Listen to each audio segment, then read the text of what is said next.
Hello, travelers. Professor GreyTail here. I know that you have already learned much about our magical world, where good and evil intertwine their wands in an eternal dance. But I am certain I can still surprise you.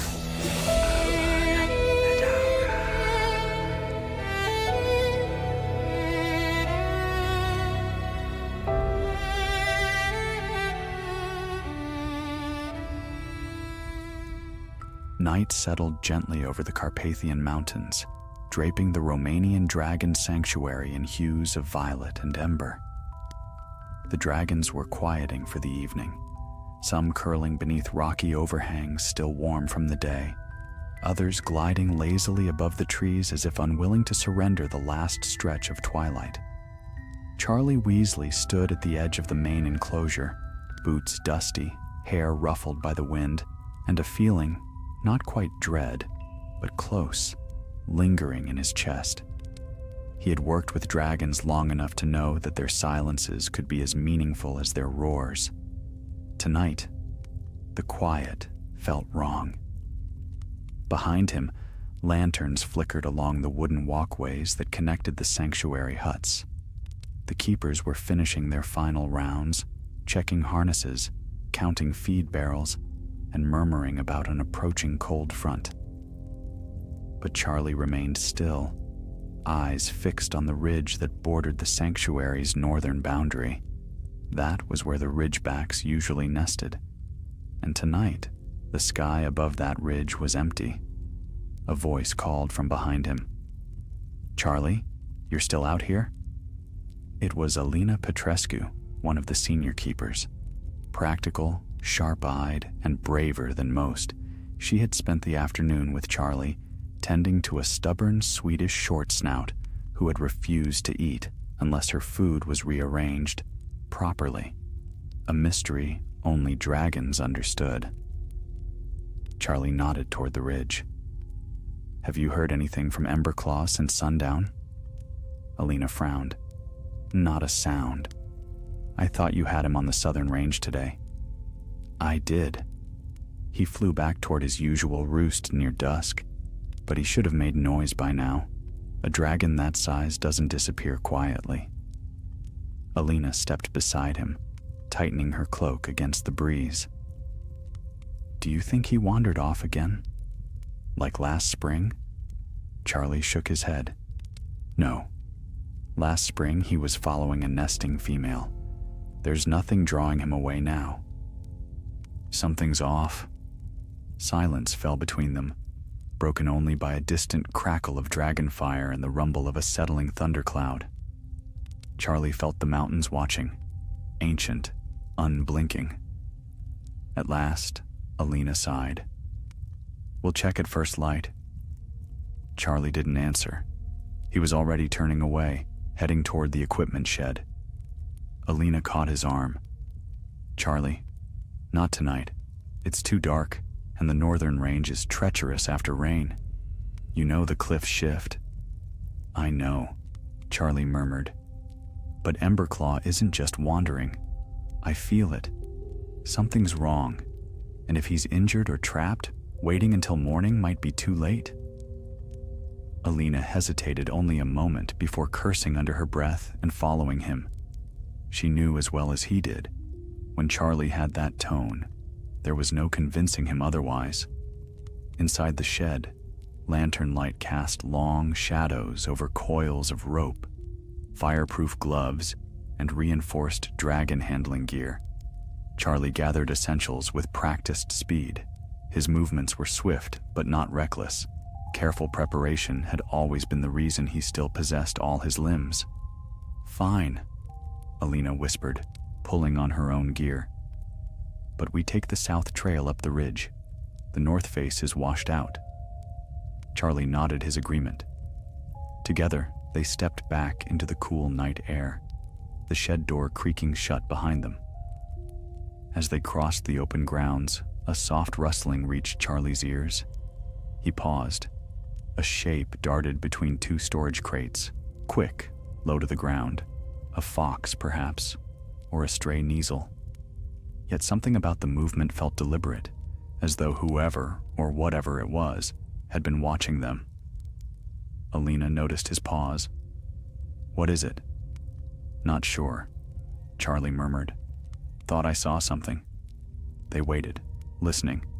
Nothing moved.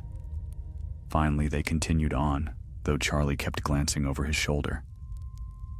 The path to the ridge wound through a sparse pine wood, the trees tall and watchful, their branches whispering secrets to the wind. Lantern in hand, Alina lit the trail while Charlie scanned for any sign of Emberclaw, a scorch mark on stone, a broken sapling, a tail drag through the soil.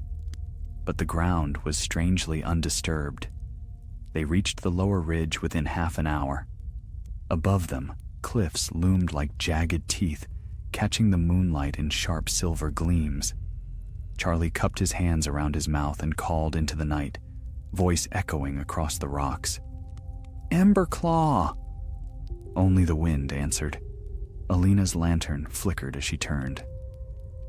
"Charlie, look." She pointed to a boulder near the cliff wall. A deep gouge sliced across its surface, far too clean to be made by erosion, and too narrow for Emberclaw's claws. Charlie knelt beside it, running his fingers lightly over the stone. Cold, fresh, deliberate. "Human tools," he said softly. "Someone was here." Alina's breath caught. Why would anyone come this close to the sanctuary? Everyone knows the wards keep outsiders away. "Unless they found a way through," Charlie replied, "or were already inside." The lantern flame sputtered as a sudden gust swept across the ridge. Far above them, something shifted in the darkness. A scrape of rock, a faint metallic clink. Charlie rose slowly. His pulse quickened, not with fear, but with certainty. Emberclaw hadn't disappeared. He had been taken. The wind clawed at the ridge as Charlie and Alina pressed deeper into the shadowed climb. The mountains seemed to shift around them, stone echoing stone, distant ridges whispering strange reports that could have been falling rocks, or something far more deliberate.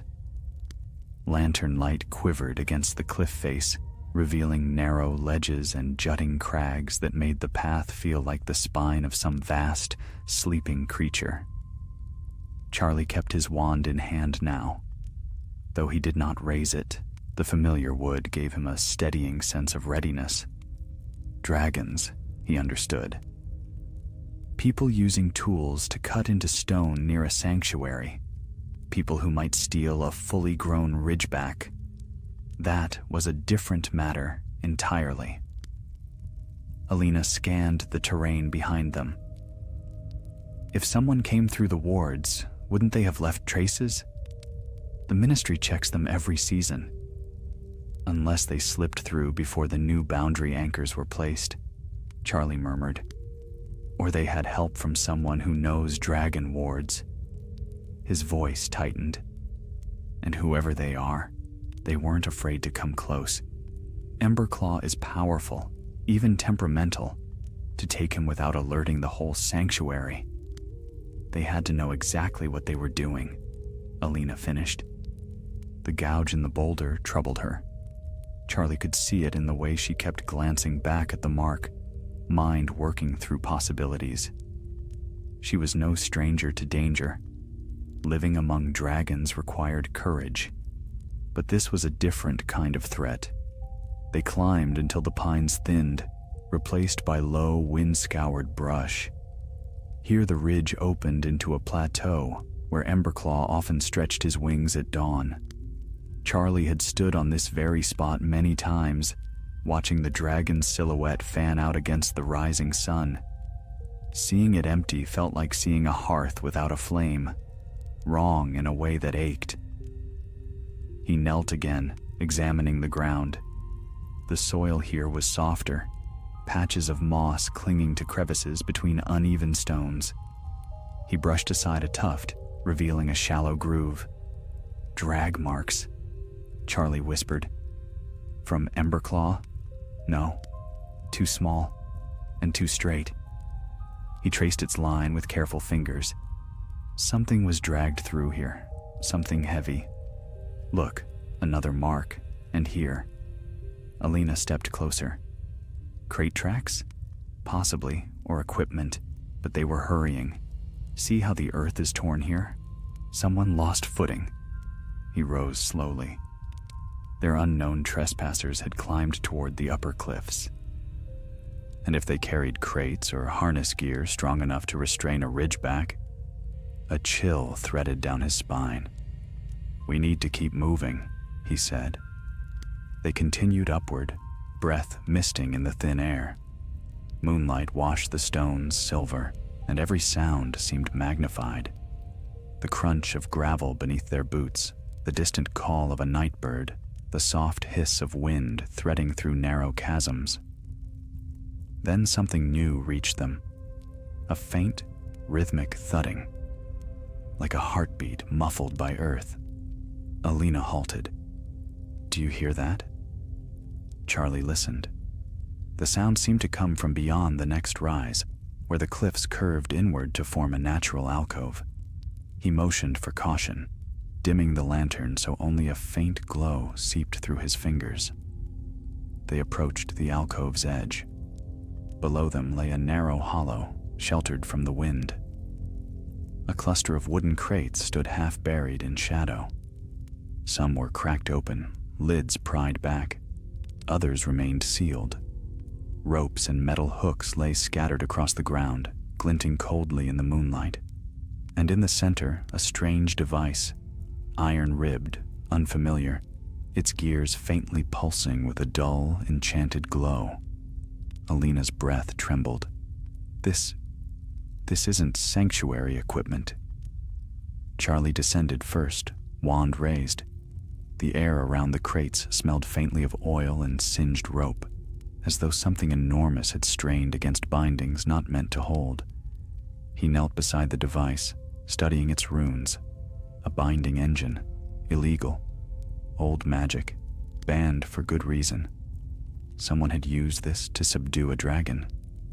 "This confirms it," he said softly. Emberclaw didn't fly away. They trapped him, controlled him. But why? What could they possibly want with... A clatter echoed from the cliff behind them. Charlie froze. Alina slid closer, hand moving toward her own wand. The sound came again, a pebble tumbling down the rock face, followed by the scrape of a boot. Charlie extinguished the lantern completely. A figure stepped into the hollow. The stranger wore a hooded cloak dark as soot, its edges lined with dust from the mountain paths. A mask concealed the lower half of the face, but the eyes, cold, sharp, and far too calm for someone who had just discovered 2 dragon keepers among stolen equipment, glittered beneath the hood. "So," the stranger said, voice low and edged with amusement, "the sanctuary has grown perceptive." Charlie angled his wand subtly, keeping it ready but not raised to attack. "You've trespassed on protected ground. Identify yourself." The figure chuckled softly. "Names complicate things, but if it comforts you, know that I've no intention of harming you, unless you force my hand." Alina stepped forward. "Where's Emberclaw?" "Safe," the stranger replied. "Or at least safer than he will be if you interfere. The creature is vital to our work." Charlie's heartbeat quickened. "Your work?" "Restoring what should never have been forgotten." The stranger tilted their head. "Dragons once bent to the will of those strong enough to command them. We seek to revive such mastery, and Emberclaw is the key." Charlie felt a surge of anger. "Dragons aren't tools. They aren't yours to control. That," the stranger said calmly, "is a matter of perspective." Before Charlie could respond, a sharp metallic pulse rippled through the hollow. The same sound the binding device had made earlier. The ground quivered. Dust lifted from the stones. The stranger stepped back toward the alcove's exit. "You should return to your sanctuary. The mountains will not be kind to those who linger where they are not welcome. Charlie raised his wand fully now. You're not leaving until you tell us where he is. The stranger paused. Then, with a voice almost gentle, said, Then catch me. And the hollow erupted into blinding light. Charlie threw up an arm, shielding his eyes as a burst of magic tore across the ground. Alina stumbled, caught in the shockwave. The crates toppled. Sparks burst from the binding engine.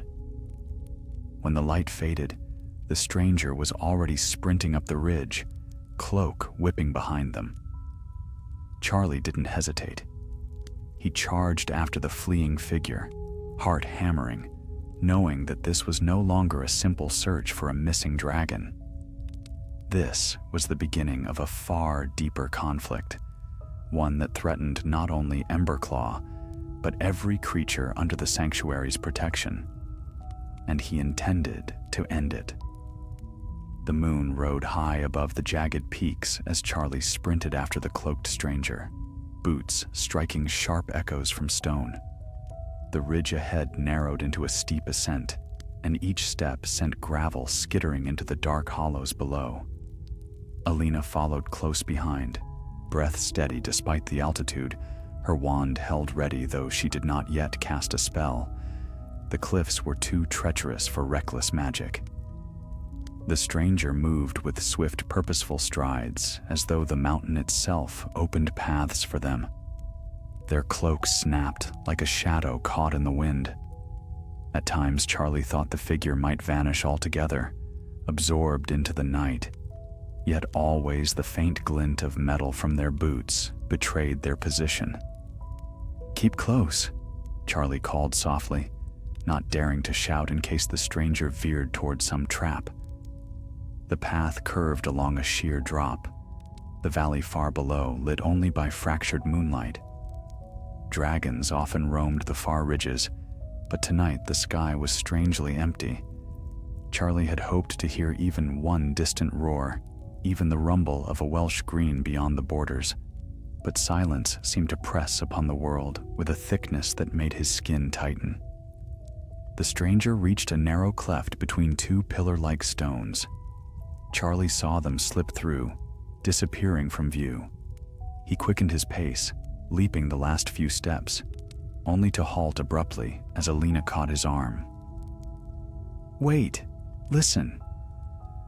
A faint humming seeped from the cleft, a vibration in the air like the echo of an old enchantment stirring awake. Charlie scanned the rocks. Symbols, barely visible, had been carved into the stone faces, not with a chisel, but by wandwork long faded. They formed a broken circle. "A ward," Charlie murmured. "Not one of ours. Should we break it? No. Breaking unknown wards on a mountain in the dark is a good way to fall into pits no wizard wants to find." He inhaled deeply. "We pass carefully, one at a time." He stepped through first. The air inside the cleft felt colder, as if something ancient watched from the narrow shadows. Charlie felt a prickling across his arms, like brushing through cobweb strands of magic. But nothing struck. Nothing snapped shut. He exhaled and signaled for Alina to follow. Beyond the cleft, the land opened into a hidden valley enclosed on all sides by towering ridges. Charlie had lived years amid these mountains, yet he had never seen this place. A faint mist drifted across the valley floor, silvered by moonlight, and the air smelled faintly of metal and smoke. And there, deep in the valley, rose the dark outline of a cavern mouth. The stranger was already striding toward it. Charlie and Alina descended the slope cautiously, weaving between boulders. The ground here bore signs of disturbance, deep gouges, scorched patches, and fragments of rope charred at the ends. Charlie knelt beside one and felt the heat lingering in the fibers. "He was here," Charlie said. "Recently." Alina gazed toward the cave. "Do you think they've taken him inside?" It's the only place large enough to conceal a ridgeback. They moved quickly but quietly, staying within the shadows cast by uneven terrain. At last, they reached the mouth of the cavern.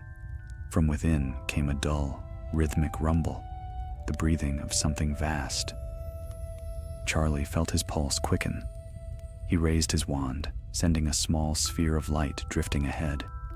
Its glow illuminated rough stone walls streaked with mineral veins. The cavern sloped gently downward, widening into darkness. They stepped inside. The temperature shifted again, warmer now, tinged with a scent Charlie knew well. Dragon fire, faint but unmistakable.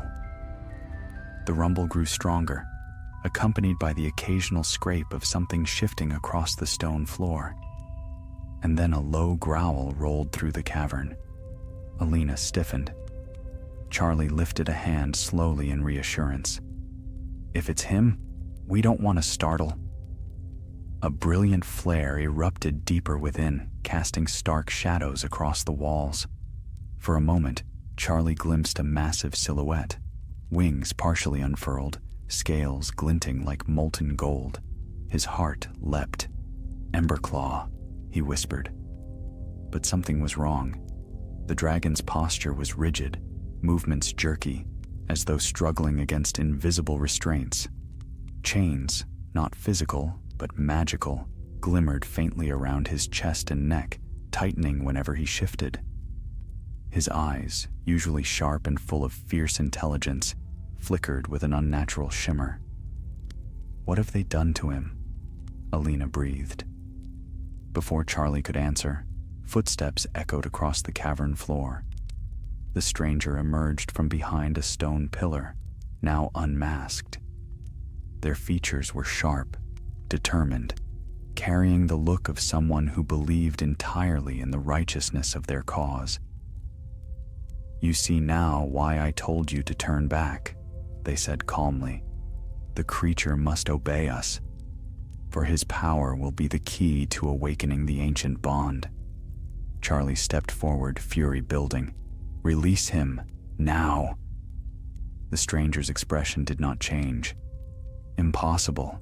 We are close to completing what our predecessors dreamed of. Dominion over dragons will return." "Dominion," Charlie repeated bitterly. "That dream nearly destroyed wizardkind the last time it was attempted." "A narrow view," the stranger replied. "Dragons followed the will of great wizards once. Why do you fear their strength now?" "Because strength abused becomes destruction," Charlie said. "And no dragon deserves chains, seen or unseen." The stranger lifted their wand.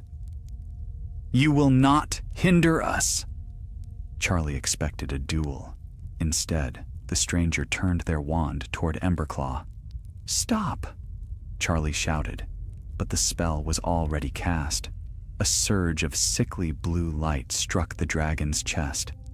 Emberclaw roared, a sound that shook the cavern and sent pebbles raining from the ceiling. The magical chains tightened, then glowed brighter. Emberclaw's wings beat against the ground, throwing dust and sparks in every direction. Alina shielded her face. "He can't withstand that." Charlie raised his wand, aiming at the chains themselves. "Finite incantatum." The spell cracked through the air, striking the bindings. They flickered, but held. The stranger turned sharply, surprise flashing in their eyes. "You should not have done that." Charlie fired again, this time aiming not at the bindings, but at the stone beneath them. The blast fractured the ground, forcing the stranger to leap aside. Emberclaw roared again, this time differently. Not pain, not rage, a call for help. Charlie met the dragon's shimmering eyes. "Hold on," he whispered. "We're here." The cavern trembled as Emberclaw strained with renewed vigor. The magical chains sparked violently. One link flickered, dimmed, and then snapped. The stranger gasped. "No! No!" The remaining bindings flared dangerously, pulsing with unstable energy. Emberclaw thrashed, wings beating outward in a powerful arc. "Charlie!" Alina cried. "The ceiling!" Dust rained, cracks spread. The stranger backed away, fear breaking through their composure for the first time. "This is not how it was meant to go." Charlie grabbed Alina's arm. "We have to move, now!" Behind them, the cavern groaned under the force of the dragon's awakening strength, but ahead, only darkness, shifting stone, and the uncertain path back to the surface. And behind them, Emberclaw's chains were breaking, one by one. The cavern shook like a living thing roused from a centuries-long slumber. Stone buckled beneath Charlie's boots as he dragged Alina toward the passage they had entered from, while behind them, Emberclaw's freed wing crashed against the cavern wall with a thunderous crack. More shards of rock rained down in a choking cloud. The remaining magical chains sparked wildly, strained by forces they were never meant to contain. Charlie glanced back once and wished he hadn't.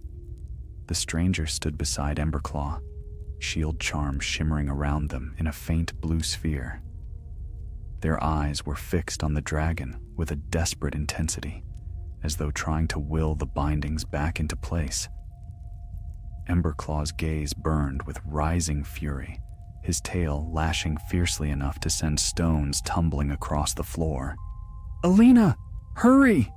Charlie shouted over the deafening roar. She was already climbing, gripping the uneven rock face of the slanted floor as the cavern continued to collapse. Charlie followed, slipping once as a chunk of stone gave way beneath his foot. He steadied himself, breath sharp, heart pounding in time with the mountain's tremors. Behind them came a scream, a raw human sound swallowed by the cavern's echo. Charlie turned just long enough to see the stranger lose their footing as Emberclaw's tail swept outward. The shield charm flickered, then shattered like glass struck by a hammer. The stranger crashed against the stone wall and collapsed, movement stilled by dust and smoke. For a brief moment, the dragon seemed ready to unleash another strike, but Emberclaw hesitated. A flicker of uncertainty passed through the creature's golden eyes. Chains still glimmered across his shoulder, one link trembling, threatening to break. He shook his head as though fighting off a foreign whisper. The cavern rumbled again, and Emberclaw roared. But this time, the sound was not aimed at Charlie or Alina. It echoed the cry of a creature regaining its will. Charlie could not spare another heartbeat. The cavern ceiling groaned, a jagged scar forming along the rock overhead. He pushed Alina up the last incline. "Out, now!" They stumbled into the narrow passage that led to the hidden valley. The opening shook, sending a spray of pebbles across Charlie's shoulders. He shielded his head with his arm and rushed forward. Alina was already through the cleft between the tall stone pillars by the time Charlie emerged into the cool night air. A plume of dust burst from the cavern mouth behind them.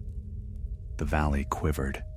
A thunderous crash erupted deep within the mountain, sending a shudder across the ground that nearly knocked them from their feet.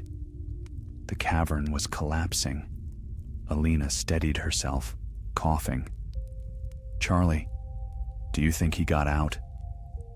Charlie looked back, chest heaving. "If he can fly, he will. Dragons know the shape of stone better than any wizard. If he regained even some control, he'll find a way." But even as he said it, worry gnawed at him. Emberclaw had been bound by dark magic. Whatever enchantment the stranger's group had used, it was old, older than the sanctuary, older than the ministry's laws. He had seen something in the dragon's eyes, not just anger or fear, but struggle. As though a voice not his own had whispered commands into his mind. Charlie felt a cold dread settle in his stomach. What manner of spell was that? Alina murmured, following his thoughts. No charm should control a dragon in such a way. It wasn't a charm, Charlie said quietly. It was something much older, something I've only heard mentioned in fragments. They began descending the slope of the hidden valley, navigating the loose stones still trembling from the collapse. Far above them, the wind carried the faint scent of upturned earth, mingled with the lingering ember heat of dragon fire. Alina cast him a wary glance. Fragments? Charlie nodded, though he kept his eyes fixed on the path. My father once told me stories of wizards who believed dragons were not creatures to study or protect, but forces to command. They crafted relics, artifacts meant to bridge the will of a wizard to the instincts of a dragon. Most were lost or destroyed centuries ago. Alina's face paled. And that device you saw in the hollow, the binding engine, was part of it? I think so. But what they have now, it's stronger than anything I've seen. Stronger than anything that should exist. Below them, the mist-shrouded valley rolled outward like a sea of silver. Charlie quickened his pace. The sanctuary lay several ridges away, and though they had escaped the cavern's collapse, the night was far from safe. Whoever the stranger belonged to would not abandon their work easily. As they reached the cleft that led back to the known trail, Charlie paused. The carved runes along the stone shimmered faintly, as though responding to the tremors of the collapsing cavern. Alina touched the edge of one rune. Do you think their group carved these? Perhaps, or perhaps they were already here, and the group found them.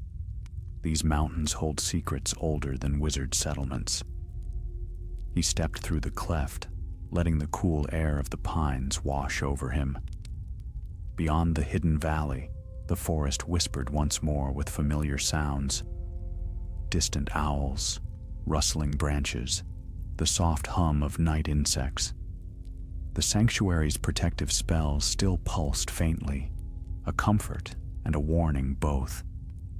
They walked for some time in silence, each listening for signs of pursuit or signs of Emberclaw. But the skies remained empty, and the ridges quiet. At last Alina spoke. What about the stranger? Should we return for them?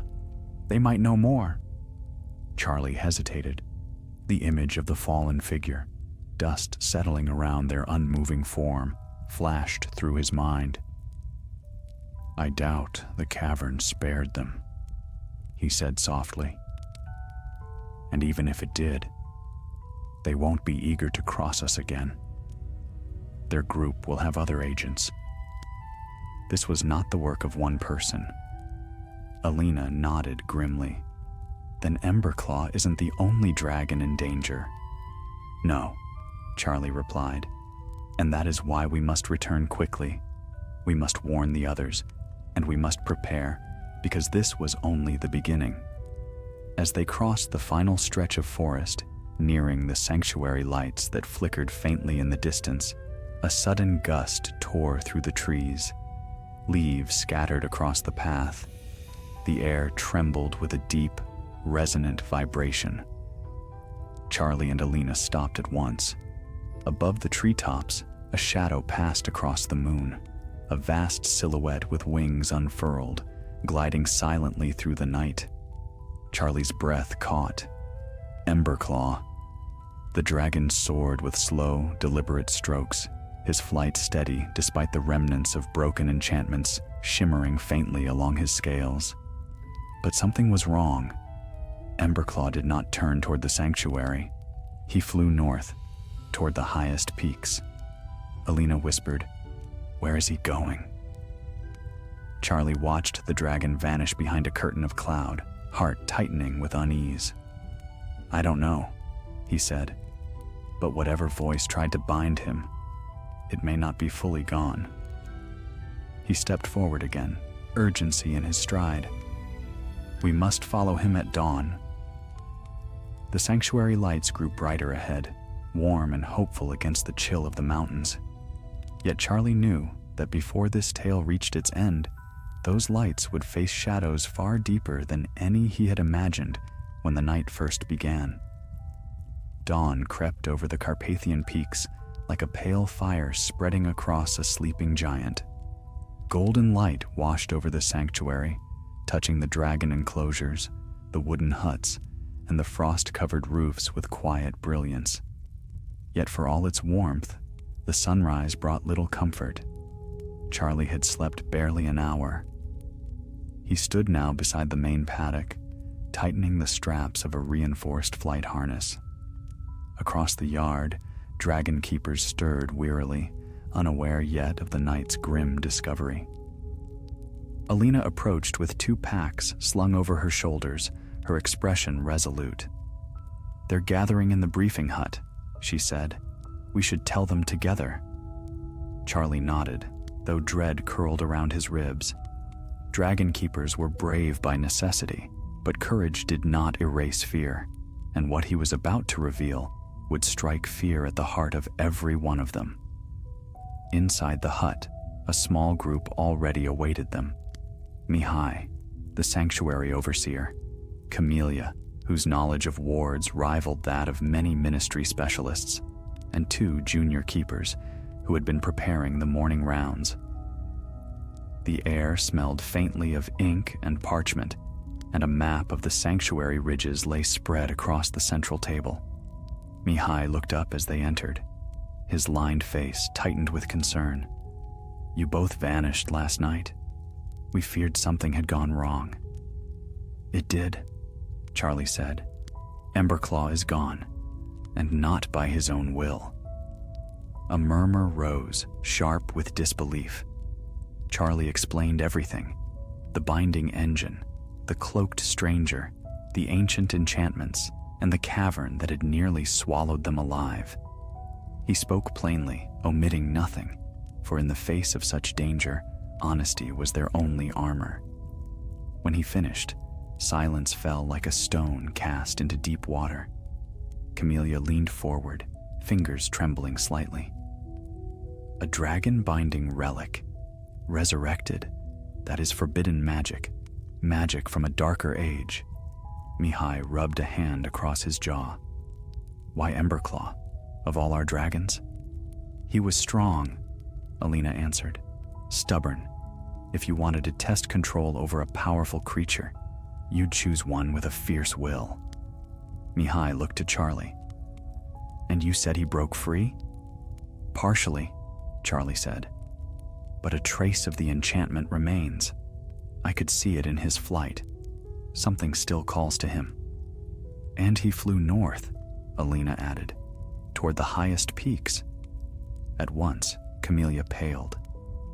"North, toward the old ridges. Charlie, the northern range is where the ancient nests once stood. The first dragons that settled these mountains dwelled there." Charlie felt his throat tighten.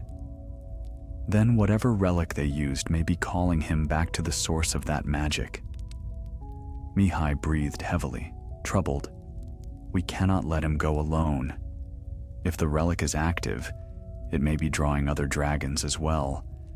And if these thieves seek dominion..." He closed his eyes grimly. "The consequences would be catastrophic." Charlie stepped forward. "I'll follow Emberclaw. I know his flight patterns, and if the enchantment still holds any part of him, I must be the one to help break it." Alina did not wait for permission. "I'm going with you." "You've already risked enough," he began. But she shook her head, fierce as a dragon herself. "And I'll risk more. Emberclaw needs all of us, and you won't face that relic alone." Charlie relented with a curt nod. Mihai moved to the map and traced a line along the ridges. "You'll need to pass through the old ravine and ascend the spine peaks. The terrain is treacherous, and the winds cruel. But if Emberclaw flew there, he must have taken the high currents." Camellia added, "I'll ward your packs. If the relic exerts influence again, these charms should shield your minds from its pull." She laid a hand upon each pack, whispering spells that glowed faintly silver before sinking into the fabric. A comforting warmth spread through the straps. "We leave within the hour," Charlie said. The journey began beneath a rising sun that cast sharp shadows across the rugged path north. Charlie and Alina trekked through the pines, their boots crunching over frost-laced needles, breath misting in the cold. Far ahead, the mountains rose in jagged ranks, their peaks dusted in fresh snow. The climb steepened quickly. They traversed narrow ledges where the stones crumbled underfoot, crossed frozen streams that cracked ominously, and winded through ravines where towering cliffs blocked out the sky. The higher they climbed, the more the air seemed to hum with something unseen. Magic. Old magic. By midday, they reached the mouth of the ancient ravine, a deep trench carved between towering cliffs, shadowed and still. Charlie paused, feeling the cold seep through his cloak. "This place feels wrong," Alina whispered. "It feels old," Charlie replied, "like the mountain remembers something." As they entered the ravine, the air grew heavier, as though each step carried them deeper into a forgotten age. Strange marks appeared on the stone walls, scratches, scorches, and symbols nearly worn away by centuries of wind. Dragons had passed here once, many dragons. At times they heard faint echoes, the whisper of wings or a distant rumble, though no creature appeared. Whether they were real sounds or memories the mountain exhaled, Charlie could not say. Halfway through the ravine, they found a shattered section of rock that glittered oddly. Alina knelt, touching one of the shards. "Burn marks," she murmured. "Fresh." Charlie's heart quickened. Emberclaw? Or another dragon? They continued, pace rising. As they neared the ravine's far end, Charlie felt a strange vibration in the ground. It pulsed in a steady rhythm, soft, deliberate, unnatural. They exchanged alarmed glances and hurried forward. The ravine opened suddenly into a vast clearing surrounded by cliffs. Snow lay undisturbed across most of it, except for a series of deep furrows that cut through the ground in a sweeping arc. The furrows were enormous, wider than any cart, and scorched black at the edges. A dragon's landing. Charlie knelt beside one, placing his palm against the charred earth. Emberclaw was here. Alina scanned the cliffs. But where did he go from here? There's no sign of his takeoff. Charlie looked again and saw what she meant. The furrows ended abruptly at the center of the clearing. No tracks leading outward, no wingbeat impressions, no claw marks toward the cliffs. He stood. He didn't fly away. Then how? A sudden gust swept across the clearing, carrying with it a low, resonant hum. The ground trembled once, faintly. Charlie turned sharply. Along the cliff wall, half hidden by a fold of stone, stood the entrance to a tunnel. Its arch carved with runes that glowed softly in the dimming light. The same runes they had seen in the hidden valley. Alina drew a slow breath. They've built something here. No, Charlie said quietly. They uncovered something. As they approached the tunnel, the hum grew stronger, now unmistakably magical, now undeniably alive. And buried beneath it was another sound, a dragon's roar, distant, muffled, and filled with anguish.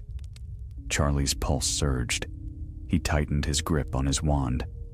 Emberclaw is inside. He met Alina's eyes, determination hardening within him. And we will not leave without him. Together, they stepped into the tunnel, and the mountain swallowed them whole. The tunnel descended like the throat of some ancient beast, swallowing light and sound until only the soft echo of their footsteps remained. Charlie raised his wand, casting a gentle radiance that revealed walls carved with spiraling sigils, each one pulsing faintly as though waking from centuries of slumber. The air carried a metallic tang, mixed with the deep rumble of distant magic. Every breath felt heavier the farther they walked. Alina kept close beside him, her wand drawn, eyes darting across the walls. "These markings," she murmured. "They're older than any enchantments the sanctuary uses." "They're dragon-wrought," Charlie replied quietly, "or connected to those who first tried to tame dragons. If this passage was sealed for generations, someone reopened it, and for a purpose." The humming grew louder, vibrating through the stone beneath their boots. Somewhere ahead, a roar echoed, muted, strained. Emberclaw's voice. Charlie's chest tightened. He had heard the dragon roar in fury, in warning, in wounded pride, but never like this. This sound carried desperation, as though calling out through layers of enchantment not meant to be endured. They quickened their steps. The tunnel widened, opening into a cavern that stunned them into stillness. It was vast, large enough for several dragons to take wing within, though the air was choked with dust and ancient sparks of dormant magic. Pillars of stone rose like petrified trees, carved with runes glowing in slow, rhythmic pulses. Chains of light, ethereal, translucent, hung suspended between the pillars, forming a lattice around a central platform. And upon that platform stood Emberclaw. Charlie felt the breath leave his lungs. The Ridgeback's great form was stiff with tension, wings partly unfurled but held in place by shimmering bands of magic. His scales shone dully, as though dimmed by enchantment. His eyes flickered between clarity and a strange glazed glow. The relic's influence still clung to him like frost. Alina whispered, "They've trapped him inside an ancient binding circle." But they were not alone. 3 figures stood at the far end of the chamber, cloaked, masked, their wands raised toward the runic pillars. The humming emanated from their synchronized spells, each beam of magic feeding the glowing chains that held Emberclaw fast. One figure turned as Charlie and Alina stepped into the cavern. Their voice rang clearly across the stone floor. "You should not have followed the dragon." Charlie stepped forward, wand leveled. "Release him, now." The leader lowered their hood. It was the same stranger from the collapsed cavern, the one they thought lost beneath falling stone. A long gash marked their cheek, and their cloak was torn at the shoulder, but their gaze burned with fiercer resolve than before. "You survived," Charlie said. The stranger's lips curved. "Dragons are not the only ones who endure hardship." Alina raised her wand, fury darkening her features. "You lied." "You said you meant no harm."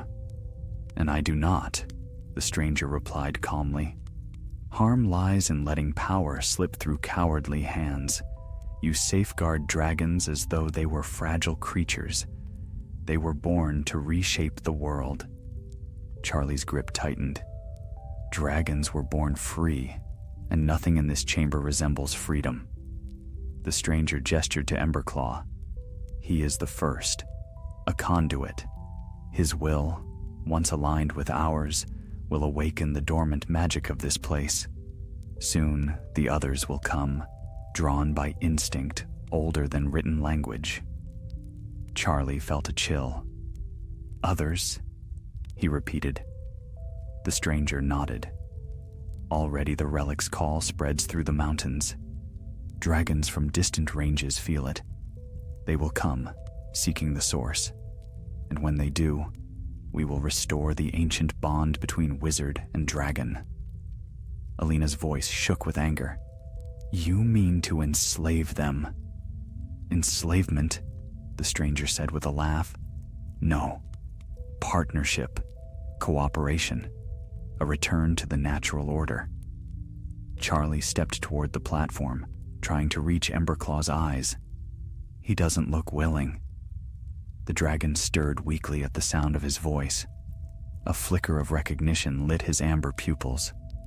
Charlie took another step.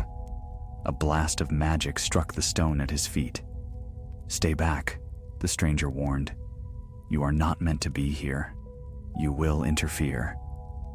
Charlie met their gaze, unflinching. "Interference is exactly what I'm here for."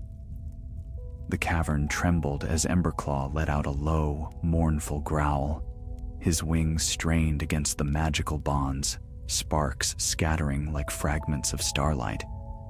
Every pulse of the relic's enchantment threatened to overwhelm him. Alina whispered, "If those chains sink fully, he'll lose himself to the relic completely." Charlie nodded grimly. "Then we break them before that happens." The stranger raised a hand, signaling the other cloaked figures. Their chanting grew stronger. The runes along the pillars flared brilliant gold, bathing the cavern in blinding radiance. The magical chains tightened, and Emberclaw roared, a sound of agony that cut through stone and bone alike. Charlie felt the spell washing over him like a tide, pressing at the edges of his mind, urging obedience. Camellia's protective wards on their packs glowed faintly, shielding them. Alina staggered, but stayed upright. "It's influencing us. The relic. It wants to command anything that hears its call." Charlie gritted his teeth. "Then let's make sure it hears something else." He lifted his wand, aiming not at the chains, but at the pillars fueling them. "Confringo."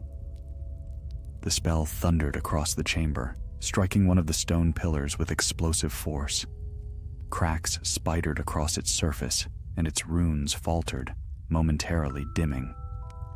The stranger hissed, "Stop them!"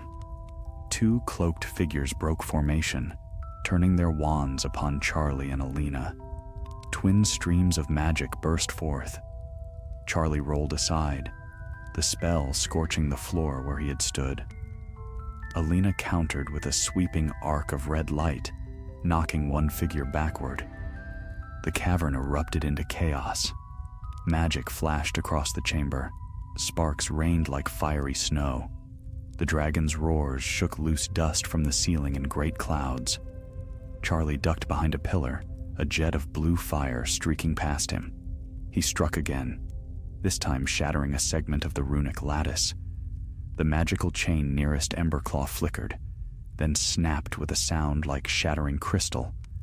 Emberclaw surged against the remaining bonds, wings unfurling wider. "No!" the stranger shouted. "He is not ready!"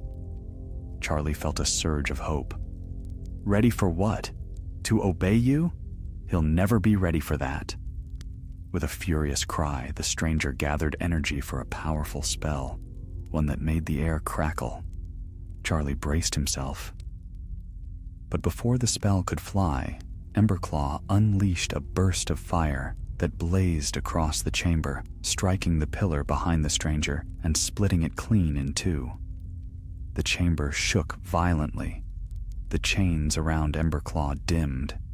The mountain groaned, and high overhead, cracks began to form along the cavern roof. Charlie's heartbeat thundered. "Alina! We have to free him now, or the entire mountain will bury us." Together they rushed forward as Emberclaw strained with renewed strength, the remaining chains snapping one by one in brilliant flashes of light. The stranger, thrown off balance by the quake, shouted in fury, "You will ruin everything!" But Charlie only shouted back, "That's the idea." And with the final crack of shattering magic, Emberclaw tore free, just as the cavern ceiling began to fall. The instant Emberclaw broke free, the cavern erupted into a thunderous collapse. Boulders sheared from the ceiling like fragments of a broken sky, crashing against pillars and sending shockwaves across the ancient chamber. Shouts from the cloaked figures were swallowed beneath the rising roar of destruction. "Charlie, move!" Alina cried, pulling him aside as a massive stone crashed where he had stood. Dust billowed upward, choking the air. Emberclaw shook his colossal wings, scattering sparks of fading enchantment, his scales flashing with renewed vitality. Though weakened and trembling from the relic's hold, the dragon's instincts surged back with ferocity. He reared, wings brushing the tattered remnants of the magical circle, and let loose a roar that sent every loose pebble skittering across the floor. The force of it struck the cloaked figures like a gale, knocking them from their footing. The stranger alone remained standing, though barely. They braced themselves against a rune-carved pillar, blood staining their cloak, their expression contorted in fury and disbelief.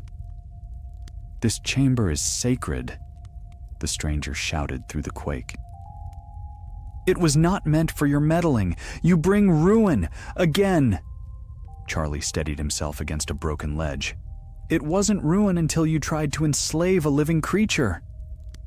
A crack raced along the cavern roof, widening with each tremor.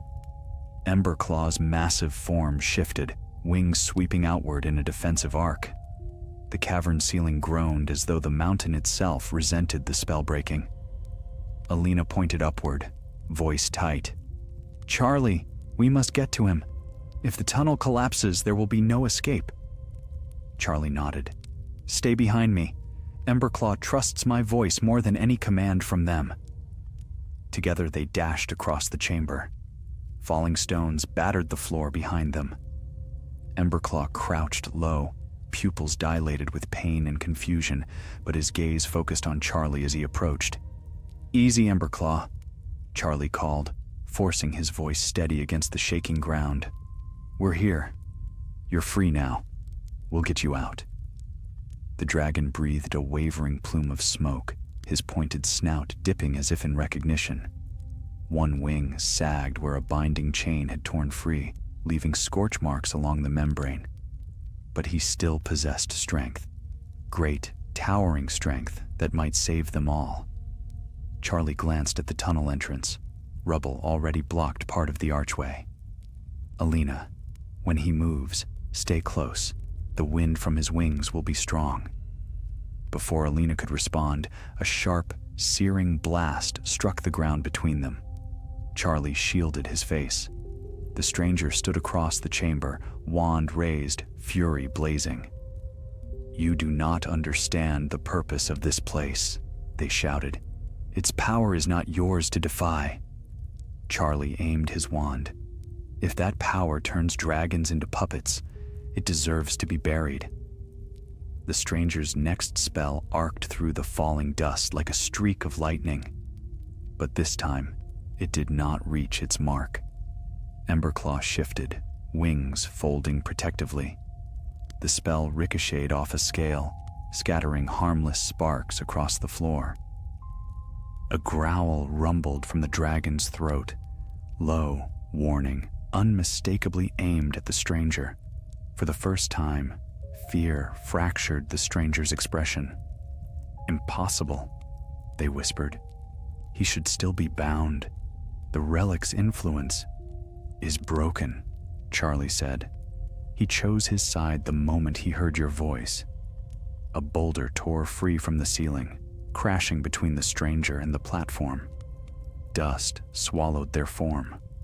When it cleared, they had disappeared into the shadows, fleeing toward a hidden passage obscured by falling debris. "Let them go," Alina urged. "If we stay, we're done for." The cavern pitched violently. Pillars toppled like ancient trees. Emberclaw spread his wings, painfully but with determination, and lowered his shoulders in a signal Charlie had come to know well. He was offering them a way out. "Climb!" Charlie shouted. "Quickly!" They ascended with practiced skill, gripping handholds along the dragon's scales. Alina secured herself first. Charlie followed, planting his foot against a ridge of bone, using rope loops they'd fashioned for emergencies. Emberclaw lurched forward, wings unfurling. The downward stream of wind nearly knocked them loose. Dust seared their eyes. The cavern's last standing pillars trembled. Then, with a beat of wings that echoed like thunder, Emberclaw launched himself into the collapsing tunnel. Stones shattered around them. Emberclaw twisted his body, shielding his passengers from the worst of the debris. The tunnel constricted, but the dragon forced himself through, scraping stone, sparks trailing from his scales. A massive slab broke loose overhead. "Down!" Charlie yelled. Emberclaw folded his wings just in time. The slab grazed his back, tearing a line of scales free, but he pressed on. The rest of the tunnel crumbled behind them like a closing maw. At last, blinding light, Emberclaw burst from the tunnel's exit into the snowy clearing outside. Cold wind struck Charlie's face, sharp and clean, a stark contrast to the suffocating dust of the collapsing cavern. Only when they reached the open sky did Emberclaw ascend fully, wings sweeping powerfully, lifting them above the trembling mountain. Below, the clearing was torn apart, snow swirling in violent spirals as the ground buckled where the chamber had collapsed. Charlie exhaled a long, shaking breath. Alina clung tightly, her face streaked with dust and relief. "Are you hurt?" she called over the wind. "Only terrified," Charlie replied with a strained grin. Emberclaw climbed higher, his breath steaming in the frigid air. The enchantment's remnants flickered weakly along his scales, fading like dying embers. But then, something shifted. Emberclaw's wings stiffened mid-beat. His body trembled. Charlie felt the muscles beneath him tighten. "Charlie!" Alina cried. "Something's wrong." A pulse of golden light spread across Emberclaw's neck, where the relic's influence had been strongest. His wings faltered, his head pitched downward. No, stay with us, Emberclaw!" Charlie gripped the harness, leaning forward, voice fierce. "Fight it! You're free now! Stay with us!" But the glow spread, like a heartbeat not his own. Emberclaw roared in anguish, and then, with a violent shudder, he veered sharply, spiraling toward the distant peaks. Charlie's heart clenched. "The relic is still calling him," he whispered. Alina held tight as they descended in a spiraling arc, snow spraying beneath them. "He's not flying back to the sanctuary." "No," Charlie said. "He's flying deeper into the mountains, toward a place neither of them could see, a place the relic wanted him to go." And as the dragon's powerful wings carried them over the jagged ridge, Charlie felt the dreadful certainty settle within him. The true heart of the relic's power had not yet been found, and whatever awaited them beyond these peaks would decide not only Emberclaw's fate, but the fate of every dragon in the mountains. The wind scoured the high peaks as Emberclaw flew, driven by a force neither natural nor wholly magical, a summons older than wizard kind, buried beneath stone and legend. Charlie felt the tremor of each wingbeat beneath him, the strain of muscles fighting obedience and instinct. Alina clutched the harness behind him, her breath sharp with cold and fear. The mountains stretched below in jagged rows, their summits crowned with fresh snow. Shadows pooled between ridges, deep and ancient, as though hiding memories long forgotten. Above, clouds rolled like mighty beasts, tinged gold by the rising sun. But Emberclaw did not fly toward the light. He flew toward a place where the peaks grew black with age, where no trails wound and no keepers ventured, a land of sheer cliffs and uncharted hollows, known in sanctuary lore only as the Silent Heights. "Charlie!" Alina called over the roar of wind. "He's weakening." Charlie could see it too. Emberclaw's flight dipped unevenly. His breath came in ragged bursts, smoke trailing thinner than it should. Each wing beat looked more like a battle than a motion. The relic's hold was not gone. It was guiding him. Charlie leaned forward, voice firm but gentle, as though speaking to an injured friend. "Emberclaw, steady. Easy there. We're with you." The dragon growled softly, a sound of recognition mixed with pain. His wings steadied for a moment, but only a moment. Ahead, the mountains curved inward, forming a natural amphitheater of stone. A black rift split the center of it, yawning like the entrance to a forgotten world. The air around it shimmered faintly, rippling like heat over sand. A ward, old, powerful, untouched by modern magic. Charlie's stomach tightened. "He's heading straight for that rift," Alina said. "Can you make him turn?" "I can try." Charlie tightened his hold on the harness and tapped twice on Emberclaw's neck. The signal dragons at the sanctuary knew well. Turn, danger ahead. But Emberclaw did not respond. Charlie tried again, louder, desperate. "Emberclaw, turn! Listen to me!"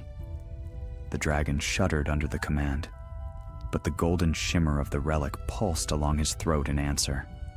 "He can't," Charlie whispered. "The relic's calling him too strongly." Alina's voice quavered. "Then we must find another way." As the rift loomed closer, Charlie realized the stone archway framing it bore carvings, spirals, fangs, wings, etched into the mountainside. Not wizard-made, but dragon-made, cut by claws and flame generations ago. A dragon sanctuary, older than any human map. "Hold on!" Charlie shouted. At the last possible moment, Emberclaw folded his wings and dove sharply. They plunged through the rift in a rush of wind and shadow, stone blurring past. Alina cried out, gripping the harness with white-knuckled hands.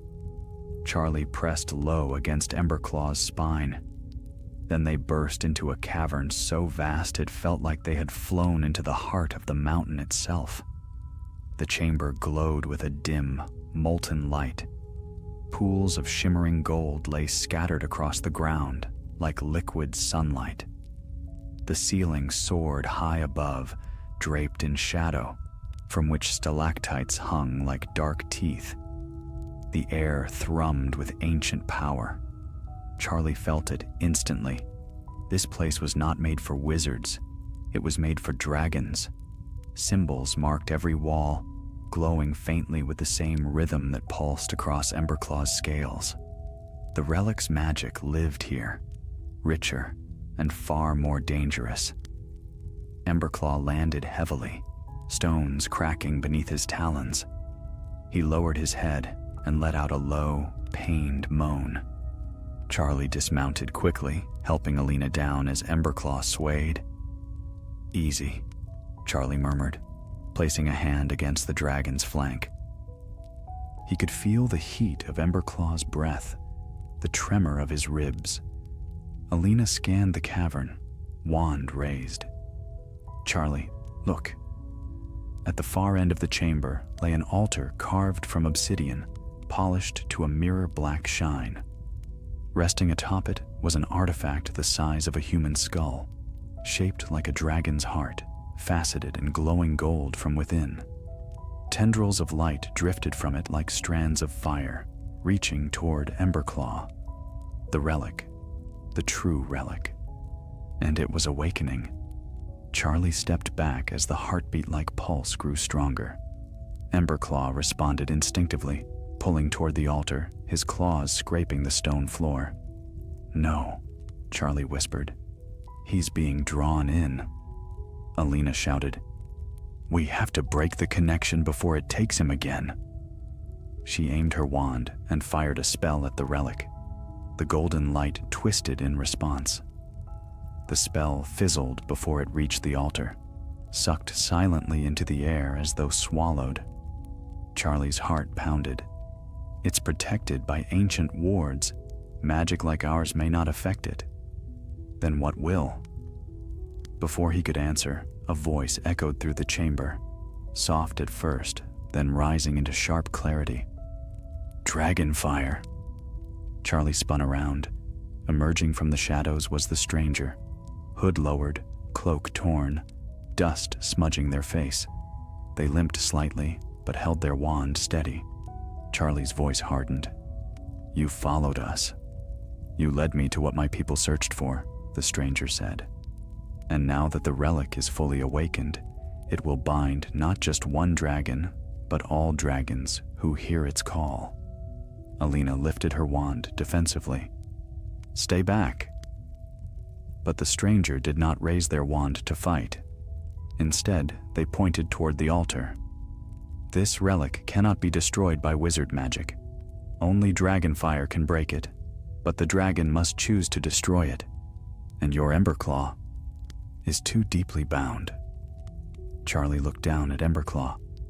The dragon trembled, head lowered, eyes clouded. The glow from his scales grew brighter with each pulse of the relic. He may not survive long enough to choose anything, Charlie said. The stranger nodded, jaw clenched. Then you must make him remember. How?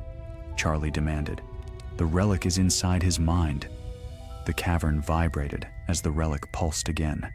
Emberclaw took a staggering step toward the altar. His breaths came in pained bursts. The stranger stepped closer.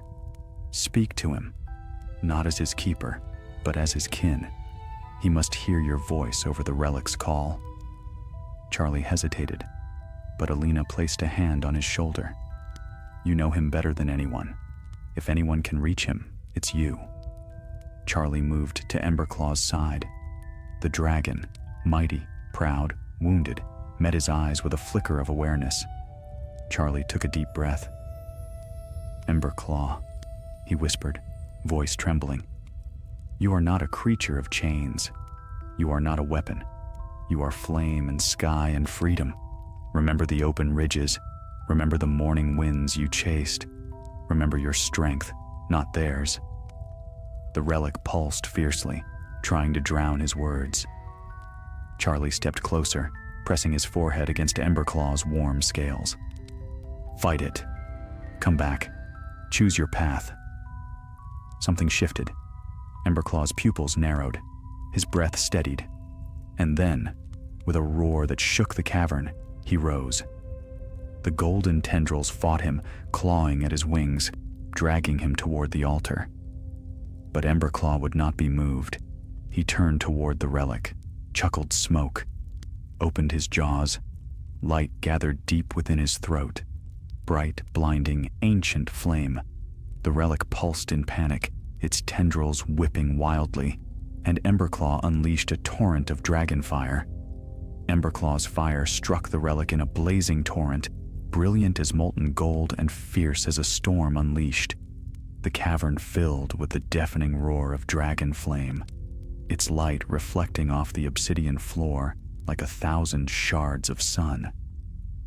Charlie shielded his eyes with his arm, though the radiance still seared through his lashes. The relic writhed beneath the onslaught. Its glow brightened, flaring with frantic pulses as though resisting its own destruction.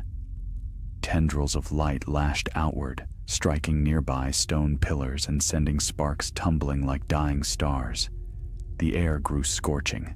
The heat pressed against their skin like the breath of the sun. Alina clung to Charlie's shoulder. It's fighting back! Charlie gritted his teeth. He must finish it, before it overwhelms him. For a moment, Emberclaw's flame faltered, wavering like a candle caught in a tempest. The relic's tendrils surged toward him, curling around his snout, his wings, his chest, trying to silence the fire at its source. Emberclaw staggered, claws scraping deep furrows into the stone. No. Charlie stepped forward. Emberclaw, remember who you are. You are a ridgeback of the high peaks, born of fire, not bound by it. The dragon's wings flared wide, sparks scattering as though shaken from the very air. His fire rekindled, brightened, thundered forth with renewed fury. The tendrils recoiled, shrinking back toward the relic's core. Cracks formed across the relic's surface, hairline fractures glowing white-hot. The stranger watched, awe stealing across their features. He is breaking it, truly breaking it. Suddenly, the relic released a piercing shriek, a sound neither wholly magical nor entirely alive, as the heart-shaped core split open. A final burst of golden fire engulfed it, and with a sound like shattering stars, the relic exploded into a cloud of shimmering fragments. The cavern went dark. The only sound was Emberclaw's labored breathing and the faint hiss of cooling stone. Charlie lowered his arm, blinking as his eyes adjusted. Where the relic had stood, only scorched stone remained. Its magic, the ancient call that had twisted mind and will, was gone, snuffed out like a dying ember. Emberclaw sagged, lowering his massive head to the ground. His breaths came slow and unsteady, each one rumbling through the cavern floor. Charlie rushed to him, placing a hand gently along his snout. "Well done," he whispered. "You chose your own path." Emberclaw's eyes, clear now, unclouded, met his. A quiet rumble vibrated through the dragon's chest, a sound of recognition and gratitude. Alina approached, her face bathed in soft relief. "Charlie, he did it." He freed himself. Charlie nodded, emotion thick in his throat. Yes, he did. But the moment of peace was short-lived. A crack thundered through the cavern, the same ominous sound they'd heard before, deep within the mountain. Only this time, it grew louder, stronger. The cavern quaked. Rubble tumbled from the ceiling, scattering in sharp bursts across the ground. The obsidian pillars trembled under the shifting weight. Alina grabbed Charlie's arm. "The chamber can't handle the loss of the relic. It must have been sustaining the structure." Another quake shook the cavern, harder than before. Emberclaw struggled to his feet, wings unfurling with effort. Dust cascaded from the ceiling like a pale waterfall. "We need to leave, now!" Charlie shouted. The stranger stepped into the flickering light, breathing hard. Their eyes reflected the falling debris. "This mountain was built around the relic's presence," they said grimly. "Without it, the chambers will collapse entirely. Your dragon must fly." Charlie didn't hesitate. "Then we fly." He and Alina climbed onto Emberclaw's back once more. The dragon coughed a puff of smoke, exhausted but willing. His wings trembled, but the fire in his spirit remained. A fissure split the cavern floor as Emberclaw leapt into the air, narrowly avoiding being swallowed by the opening chasm. The sound of stone tearing echoed like thunder as he beat his wings, rising toward the cavern's distant ceiling. But the passage they had entered through was now filled with rubble. "Charlie," Alina cried, "the tunnel is blocked." Charlie scanned the chamber urgently. "We need another way out." The stranger pointed toward the far end of the cavern. A slanted shaft pierced the ceiling, narrow but open, and angled steeply upward. "That way," they shouted. "It leads to the outer cliffs." Charlie guided Emberclaw with gentle pressure and shouted encouragement. The dragon flapped hard, pushing toward the shaft as stone shattered behind them. Great slabs fell in booming crashes, sending plumes of dust across the chamber. The shaft drew closer, but as Emberclaw passed beneath it, the ground gave one final, violent lurch. A pillar broke free and toppled, striking Emberclaw's wing mid-flight. The dragon roared in pain, tilting sharply. "Hold on!" Charlie cried. They clung to the harness as Emberclaw spiraled down, one wing dragging limply.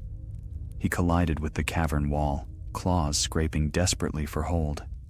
For a moment, it seemed he would fall back into the collapsing chasm, but Emberclaw snarled, refusing defeat, and launched upward with the strength of his hind legs. His damaged wings strained, but his remaining strength carried him high enough for Charlie to reach the cavern wall. "Find purchase!" Charlie shouted. Emberclaw dug his claws into the rock, anchoring himself beneath the shaft's opening. Dust poured over them as the cavern continued to collapse beneath their feet.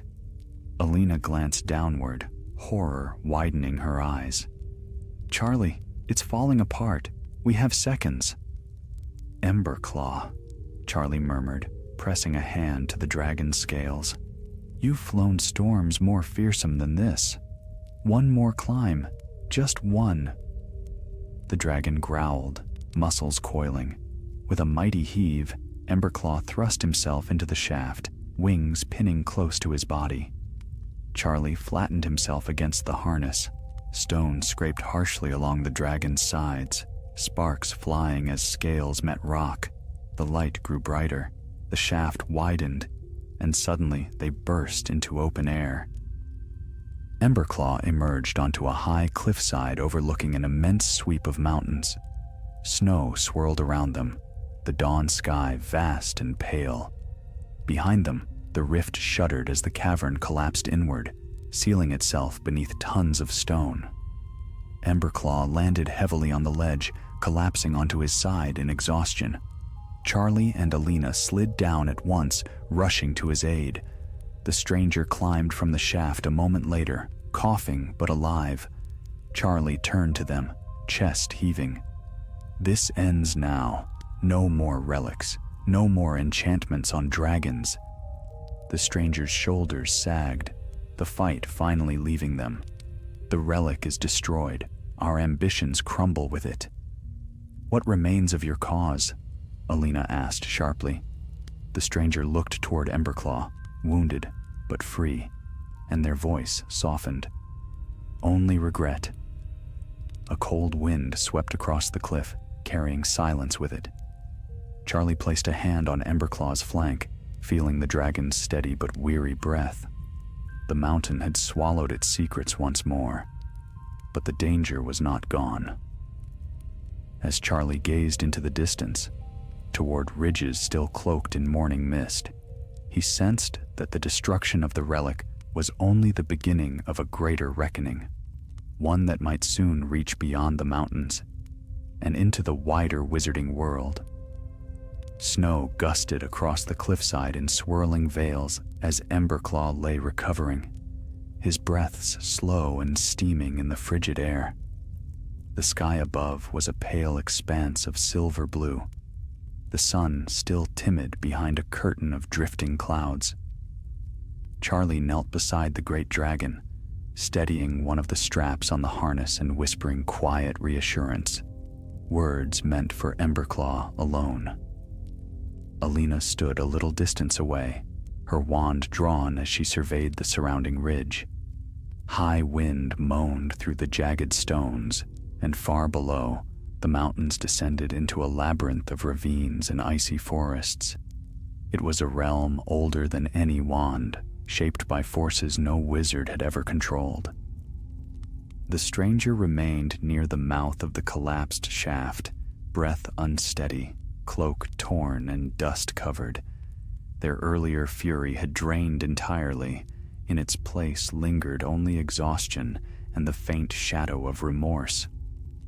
They watched Emberclaw in silence, as though seeing him clearly for the first time, not as a prize, not as a conduit, but as a living creature who had resisted chains that should never have touched him. Charlie rose at last and faced the stranger.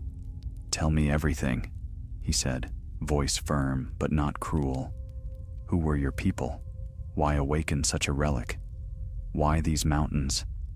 The stranger hesitated, their once rigid posture softened, shoulders sagging beneath the weight of truth. "My ancestors belonged to a forgotten sect," they said quietly.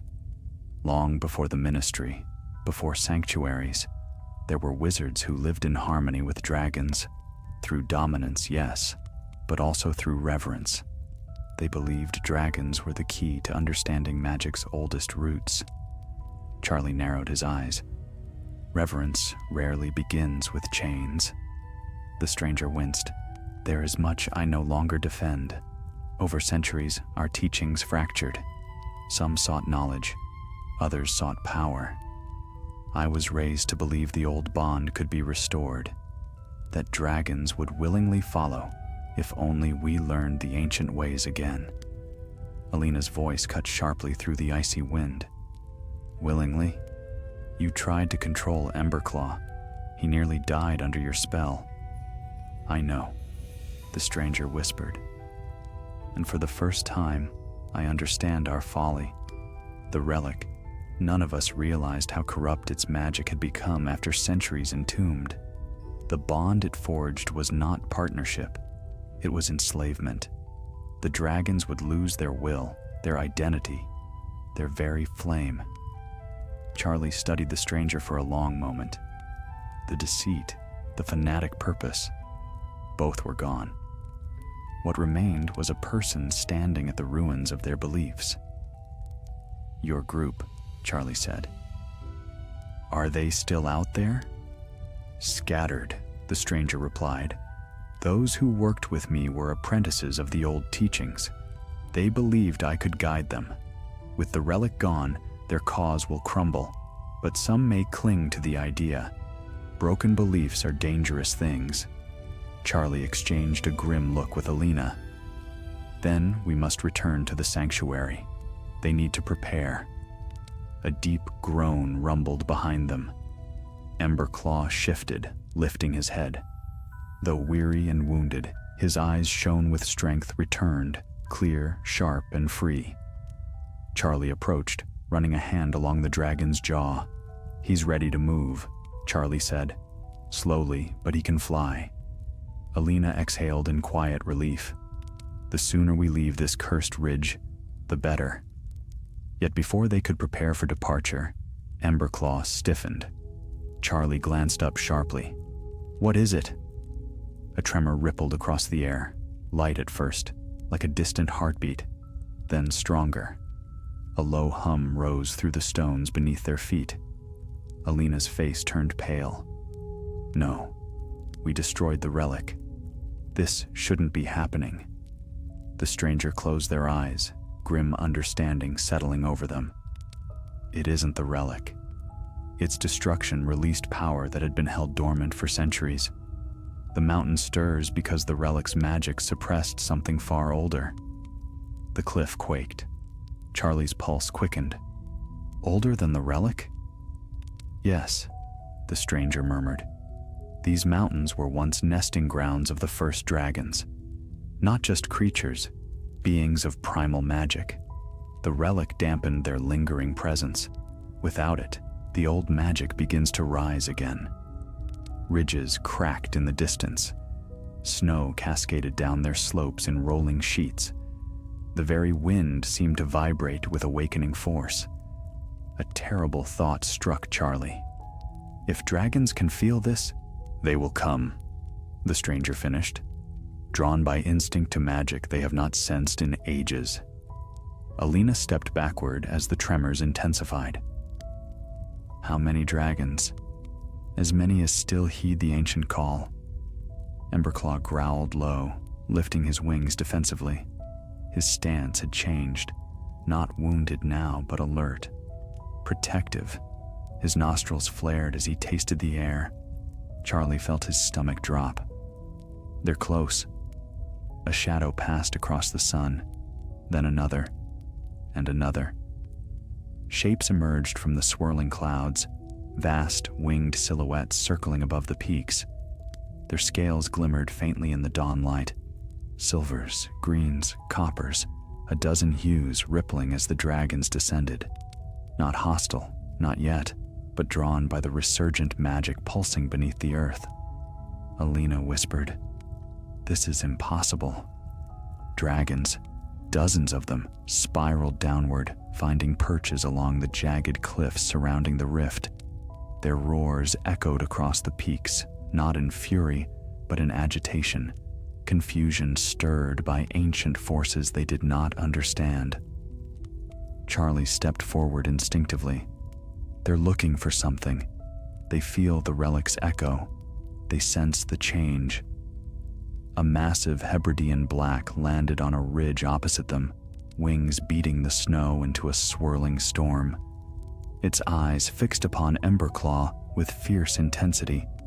A Ukrainian iron belly circled overhead, its shadow swallowing the cliff ledge for several heartbeats. Ridgebacks, short snouts, long horns, dragons of many kinds, young and old, gathered in restless assembly. The stranger whispered, "In the old stories, dragons answered the call of a rising power. They believed it signaled the birth of a new dragon sovereign, a leader chosen by magic itself." Charlie's heart slammed against his ribs. "A sovereign?" The stranger nodded slowly. "A dragon touched by ancient power, one who could guide the others, one who stood at the center of awakening magic." Charlie turned to Emberclaw, dread and awe mingling within him. "That's why they're gathering." Alina shook her head in disbelief. "You mean they think Emberclaw is the sovereign?" Emberclaw straightened, feeling the weight of the dragon's stares. His wings unfolded slightly, casting a great shadow across the ledge.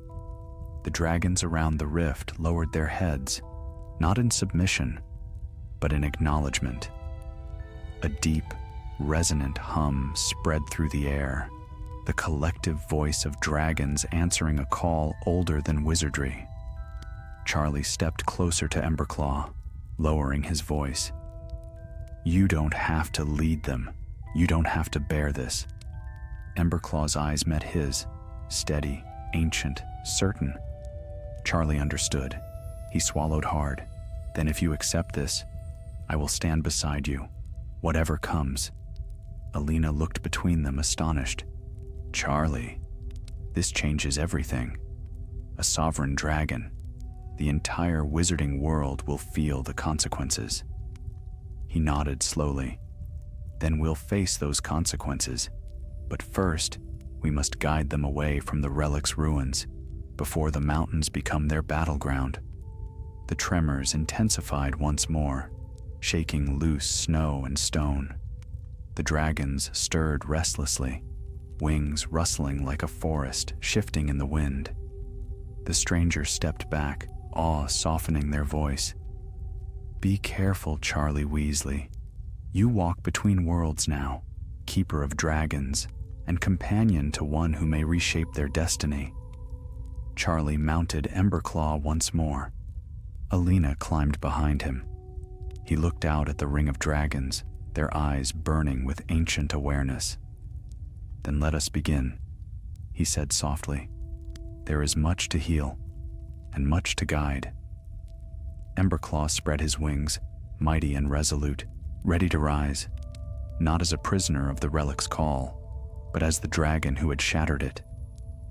And the dragons answered him with a roar that shook the dawn sky. Snow swept across the silent heights in vast, spiraling drifts as the dragons assembled, an ancient chorus of wings and fire breath that shook the very air. Their roars echoed along the ridgelines, not in fury, but in awakening, as though each beast felt the trembling heartbeat of old magic rising from beneath the mountain stone. Charlie sat upon Emberclaw's broad back, feeling the dragon's muscles tighten beneath him. Not in pain nor confusion. This time, it was anticipation.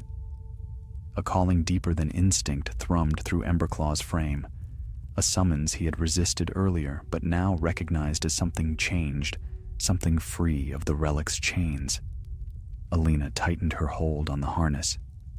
"Charlie, this is more than a gathering. They're expecting him to lead." Charlie nodded slowly. He destroyed the relic. He broke the enchantment. He chose freedom over domination. To them, that might be enough. Below them, the stranger stood watching in humbled silence, cloak snapping in the wind. The fanatic certainty that had once driven their every step had vanished. Now only awe remained, tinged with the bitter understanding of how close their efforts had brought the world to catastrophe. Dragons landed across the cliffside in a ring of restless majesty. Hebridean blacks, short snouts, longhorns, ridgebacks, and even a lone opali whose scales shimmered like moonlit ice. Some growled, some snorted plumes of steam, others simply stared, wings folding like great banners at rest. At last, an enormous ironbelly descended with the grace of a falling mountain. His wings battered the snow from the air, and his landing cracked stones beneath him. He lowered his head toward Emberclaw, nostrils flaring, smoke curling from his throat. Alina inhaled sharply. That ironbelly is ancient.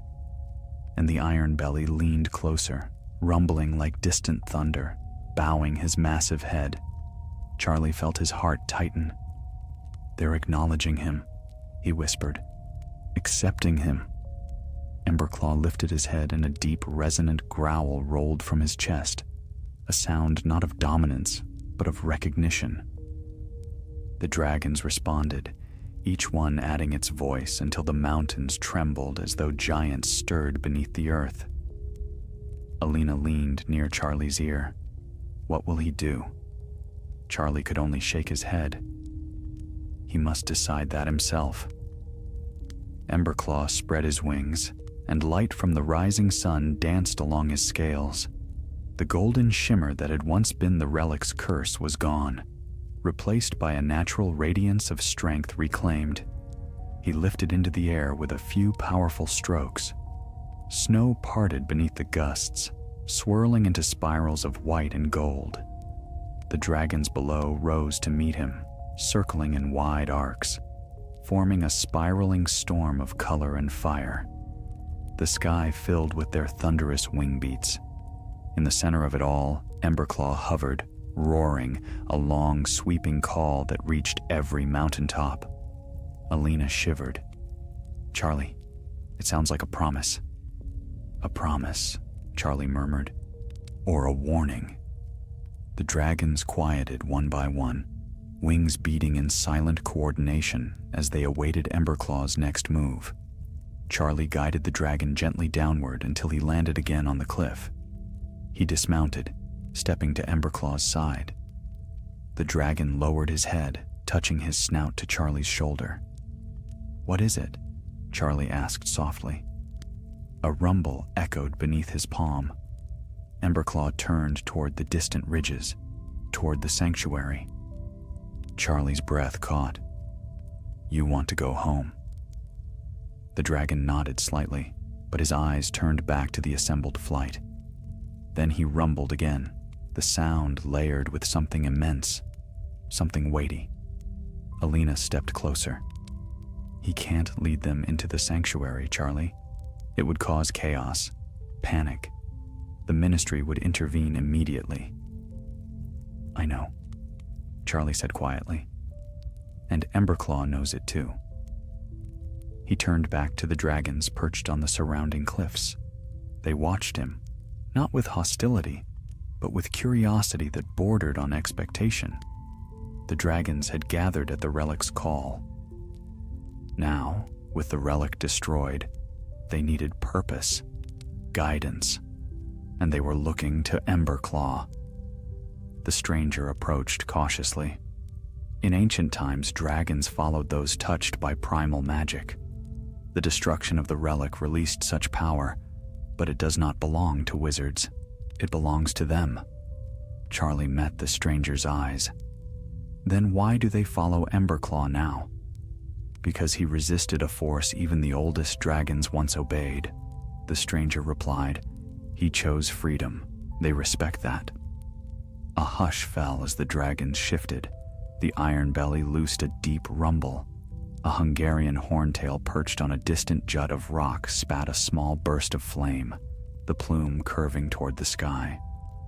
Charlie exhaled slowly. If Emberclaw leaves the sanctuary's care, he must do it willingly, and he must do it safely. Alina's voice cracked with an ache she tried to hide. "Charlie, you're not saying he's leaving us?" Charlie turned to Emberclaw, searching his gaze. No fear, no confusion, only resolve. He closed his eyes for a moment, accepting the truth he had known since Emberclaw first shattered the relic. He must lead them away from wizarding lands, Charlie said, voice low. Away from villages, away from the ministry, to a place where dragons can regroup without danger. Alina nodded reluctantly. And he wants you to help him. Charlie felt Emberclaw's warm breath across his cheek. Just for a while.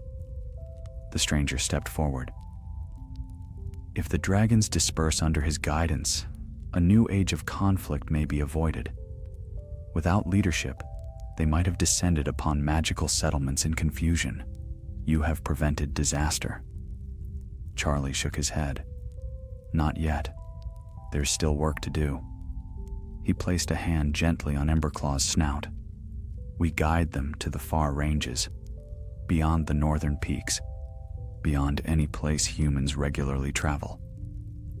Alina bit her lip. And then?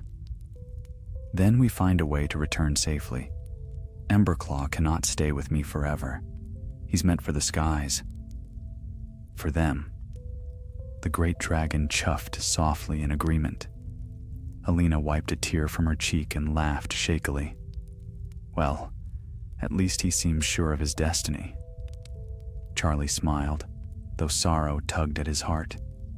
Dragons know themselves better than we ever know ourselves. Above, the dragons circled in growing impatience, wings stirring the air into cold torrents.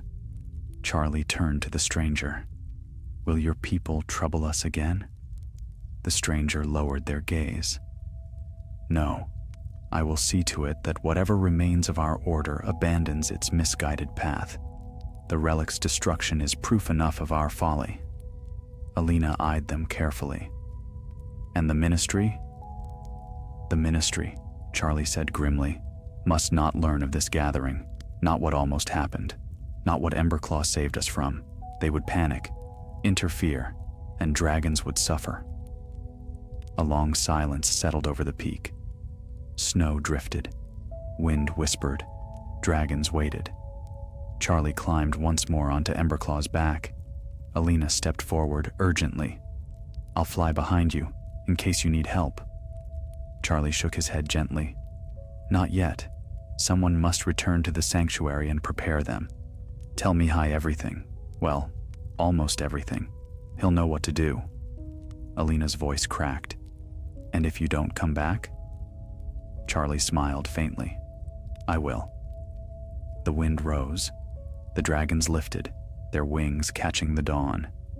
Emberclaw spread his own wings, scarred, weary, but strong, and bent low to gather strength. Charlie looked down at Alina. She held his gaze, fear and pride shining together. Bring them home, Charlie, she whispered. I will, he promised. And with a mighty beat of wings, Emberclaw launched into the sky, leading the dragons beyond the silent heights, toward the untouched wilds where ancient power whispered through the clouds. Charlie clung to the dragon's back, heart steady, breath sharp with purpose, He was flying now not as a keeper, nor as a rescuer, but as the companion of a dragon the world was not yet ready to understand. The sky unfolded before them in sweeping arcs of silver and blue, the dawn still new upon the wind. Emberclaw soared with renewed strength, leading the vast flight of dragons across the jagged ridges of the silent heights.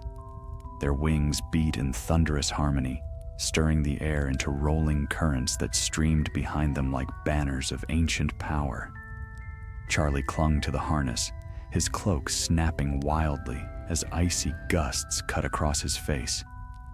Yet beneath the numbness of cold lay something fiercer, a sense of purpose that ignited his chest with warmth.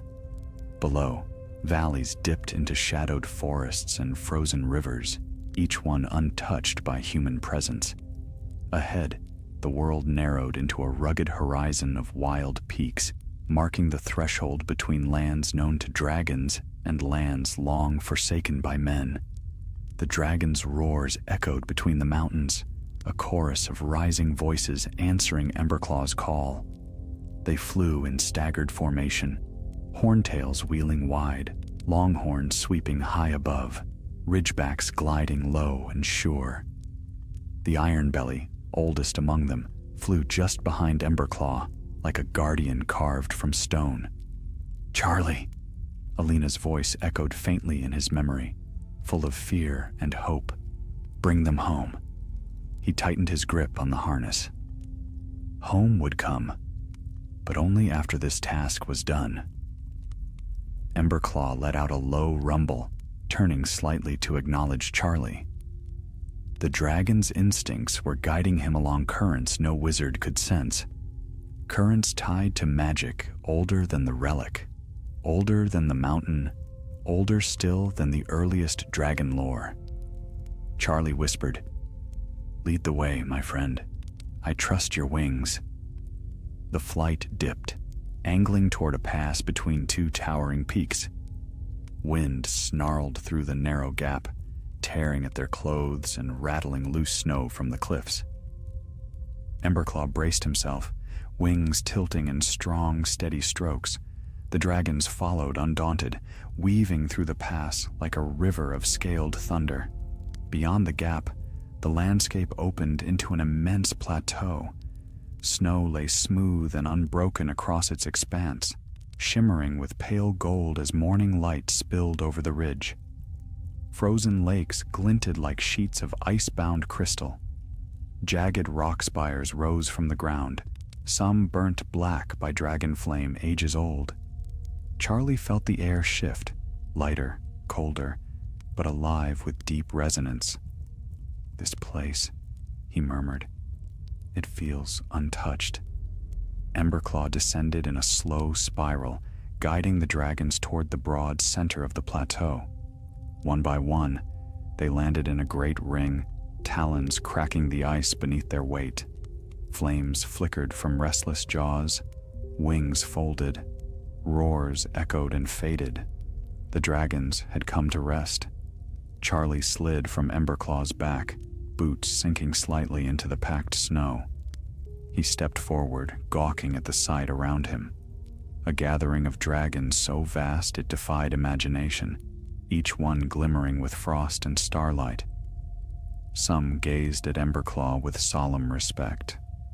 Others tilted their heads curiously at Charlie, whose tiny human form stood alone among giants.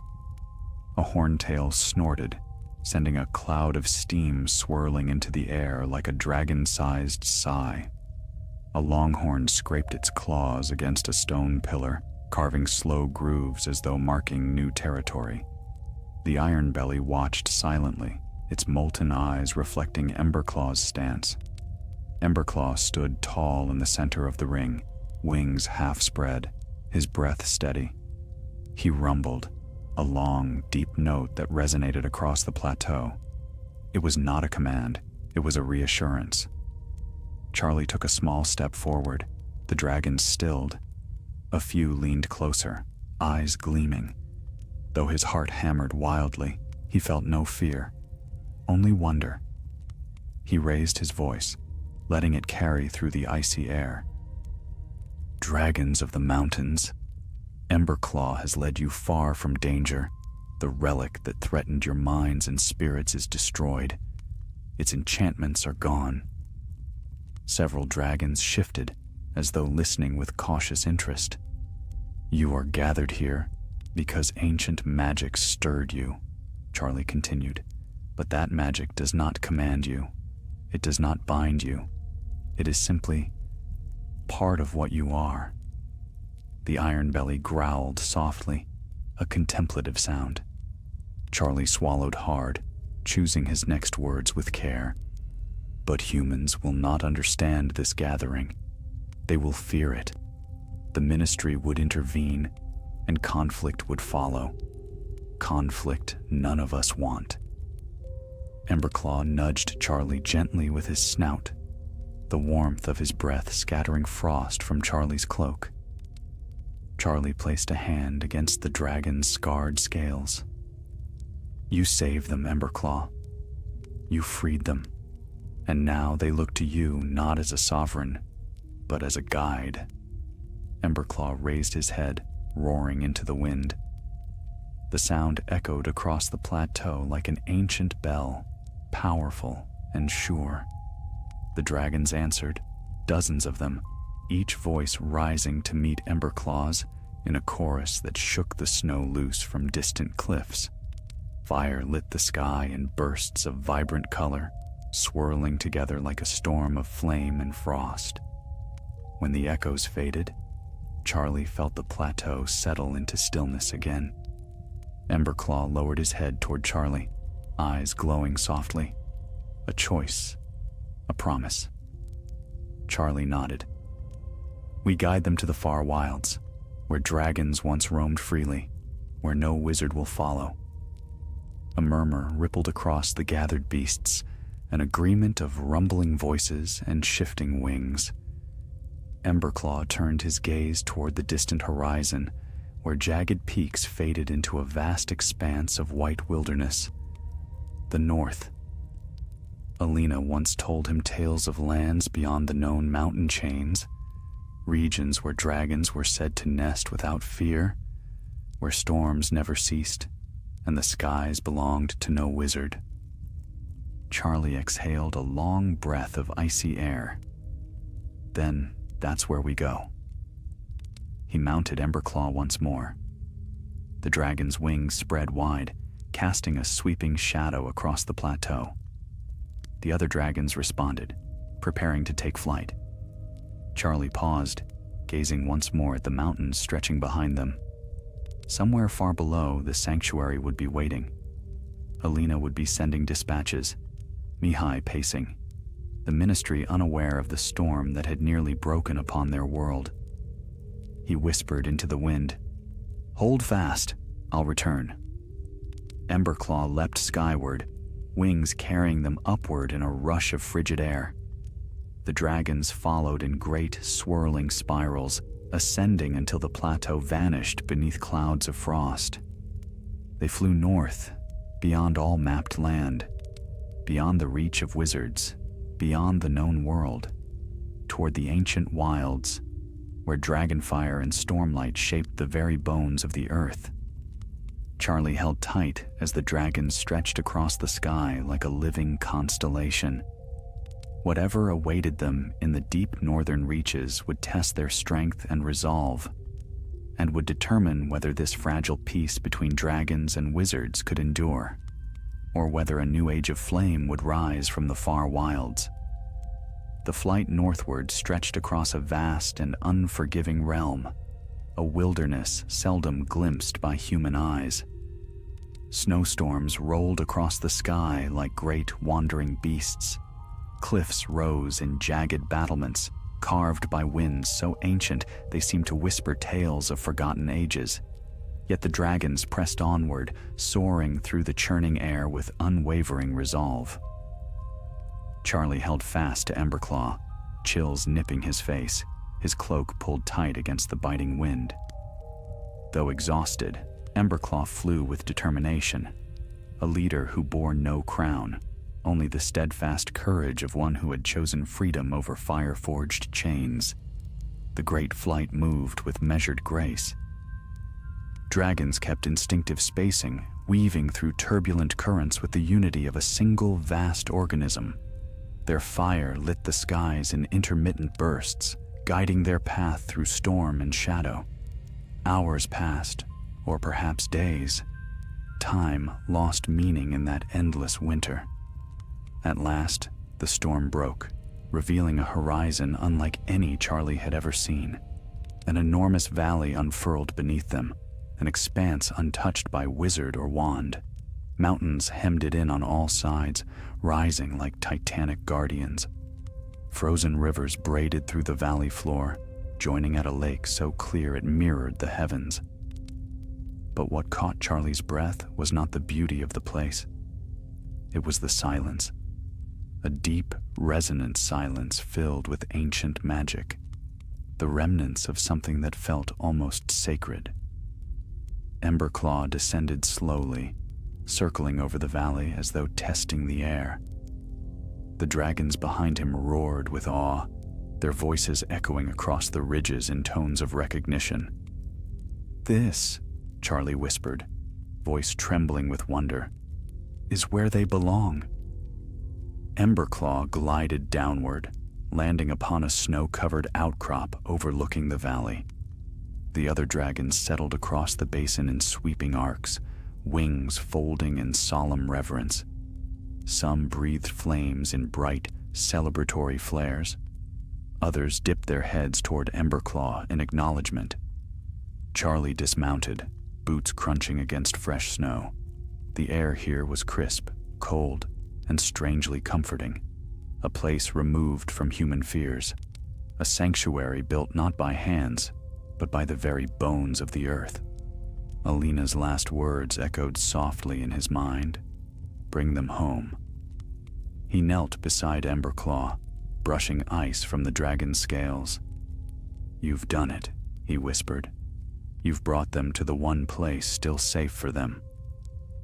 Emberclaw nudged Charlie gently, releasing a soft rumble that vibrated through the ground. It was neither sorrow nor joy, something deeper, a quiet understanding. Dragons gathered closer, forming loose circles as they explored the valley. Even the ancient Ironbelly lowered his massive head to drink from the frozen lake's edge, the ice crackling beneath his breath. Charlie stepped back, watching as Emberclaw surveyed the landscape. Though he remained at Charlie's side, his eyes drifted often to the sky, to the dragons that now followed him by will and respect, not enchantment. A heavy realization settled over Charlie's heart. "You're staying here, aren't you?" Emberclaw's head dipped ever so slightly. Charlie blinked hard to clear the sting from his eyes. He had known this was coming from the moment Emberclaw shattered the relic. A dragon meant for leadership could not return to enclosures, no matter how vast or welcoming. He swallowed, voice thick. "I always knew you were never mine to keep." Emberclaw exhaled warm breath across Charlie's chest, a gesture of affection, of farewell. Charlie pressed his forehead against the dragon's, closing his eyes to hold back the sorrow. "You saved more lives than you'll ever know," he whispered. "You saved us from a war, from a mistake older than wizards themselves." A cry rose across the valley, a cry that drew every dragon to attention. The Ironbelly lifted his wings. The Horntail reared, talons carving trenches in the snow. Ridgebacks and Longhorns added their voices, filling the air with a deep and resonant chorus. Emberclaw joined them, unleashing a roar that shook the valley from peak to frozen lake. The sound echoed for long moments, vast, triumphant, and unbound, and within it, Charlie heard a promise. This is their world, their sky, their future. The dragons responded with a scattering of flame that lit the valley in crimson and gold. Fire spiraled into the heavens like rising stars. Then, as the light faded, Emberclaw looked down at Charlie one more time. A farewell, a blessing, a bond that even distance could not sever. Charlie nodded, stepping back. "Go on, then. Lead them well." With a mighty beat of wings, Emberclaw lifted into the air. Snow spiraled beneath him as he ascended, flying to the valley's heart where the dragons had gathered. They parted to make space for him. When he landed among them, the circle tightened, dragons bowing their heads. He had become the guide they sought. Charlie watched until the image blurred. He brushed his sleeve against his eyes, drawing a trembling breath. "You'll always be a part of the sanctuary," he whispered, "and a part of me."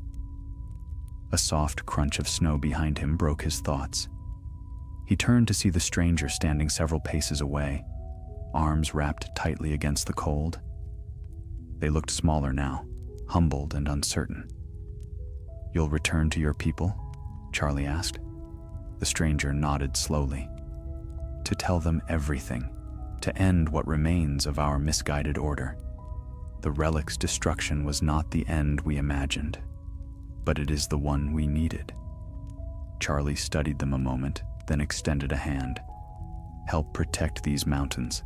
Dragons do not need leaders who shape their will. They need guardians who respect it."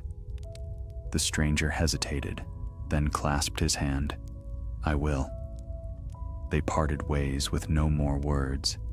The stranger descended the ridge, beginning their long journey back toward wizarding lands. Charlie turned to face the valley once more. Dragons flew now in shifting patterns, testing new currents, new territory. Emberclaw soared among them, his golden scales gleaming like a beacon across the pale morning sky.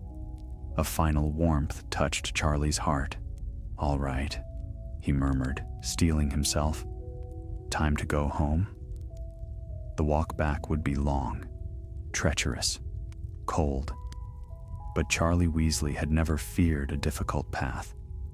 And though he left the valley behind, he carried with him the memory of a dragon who had chosen freedom, and who had led an entire flight to a future shaped not by relics or wizards, but by their own mighty wings. As the mountains swallowed his silhouette and dragons filled the sky above, it was clear the world had shifted, quietly, irrevocably, yet safely, thanks to a dragon keeper with steadfast courage and a dragon who rose above the chains of enchantment.